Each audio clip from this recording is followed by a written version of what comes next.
Hey everyone, Miss Fisher here, and today we're going to be reading a story on epic. It's called Shirley Chisholm. Let's get started. Shirley Chisholm by J.P. Miller. Running for president. Have you ever wanted to change the rules to make things fair? Have you ever dreamed about being someone who makes the laws? What about being president? Shirley Chisholm had those dreams. She was a leader in government. She was also a leader in staying true to what you know is right. In the winter of 1972, people cheered when Shirley walked onto stage. She announced that she wanted to be President of the United States.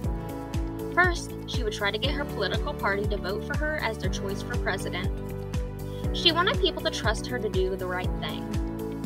She was the first woman from the Democratic Party to try and be president. She was the first black candidate for the president from any major party. She was ready to make lots of changes.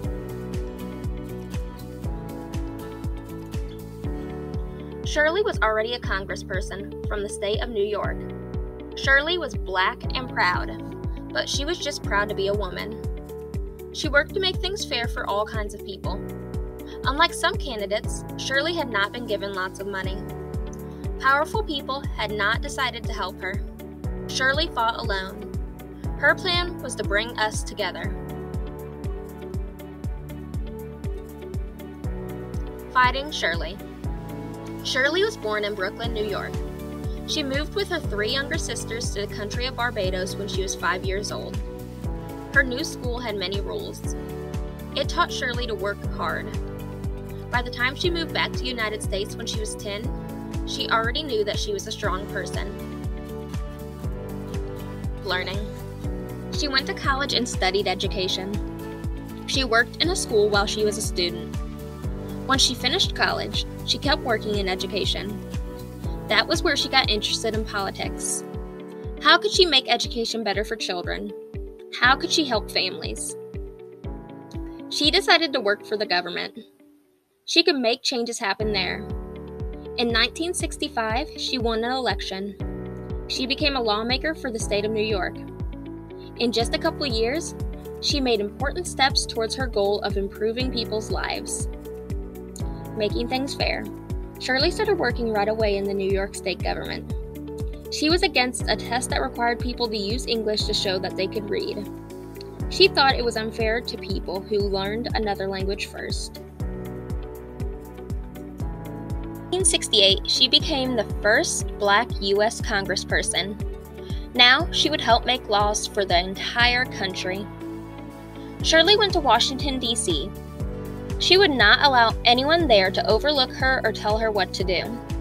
The first job she was offered was to be part of a group that helped making laws about farming.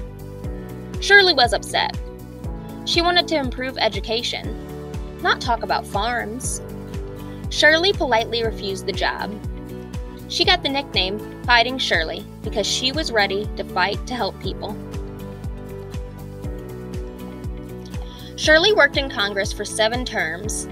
Because of her, it became against the law to pay maids, drivers, and nannies less than a certain amount. She helped start a program that gave food to women, babies, and children. This helped make sure that families could afford food even if they did not make a lot of money. Shirley's hard work was making a difference in Congress. She wanted to help even more people. She decided to run for President of the United States. A powerful office. In the 1960s and 1970s, women were usually not hired in politics. Shirley hired all women to work in her office. Half of her employees were black women. Some people did not like what Shirley was doing or who she was. She got threats from people. She was treated unfairly. People tried to stop her from being on television. But Fighting Shirley was not going to give up. She gave speeches, looked for solutions, and kept fighting. Shirley worked hard in her fight to become president. Her slogan said a lot about her. It was on buttons and posters. Vote Chisholm, 1972, unbought and unbossed. No one could make her change her mind by giving her money. No one could tell her what to do. Nothing stopped Shirley from being who she was. In the end, she did not become president, but she changed the country just by being herself. Leader in many things. She was the first Black woman in the U.S. Congress. She was the first Black candidate from a major party to run for President of the United States. And she was the first woman to appear in a presidential debate. Shirley did great things, but they were not why she wanted to be remembered. She wanted to be remembered for her strength. She wanted to be known as a woman who fought for change. In 1983, Shirley retired from politics. She died in 2005 at the age of 80. 10 years after she died, she was honored for her work. President Barack Obama gave her the Presidential Medal of Honor. She had shown many people how to be an honest and strong leader. One does not learn, nor does one assist in the struggle, by standing on the sidelines. Shirley Chisholm. And here's the timeline of her life, my friends. And that's the end of the story. Alright everyone, I sure hope you enjoyed the story, because I did too. I'll see you guys next time. Bye-bye!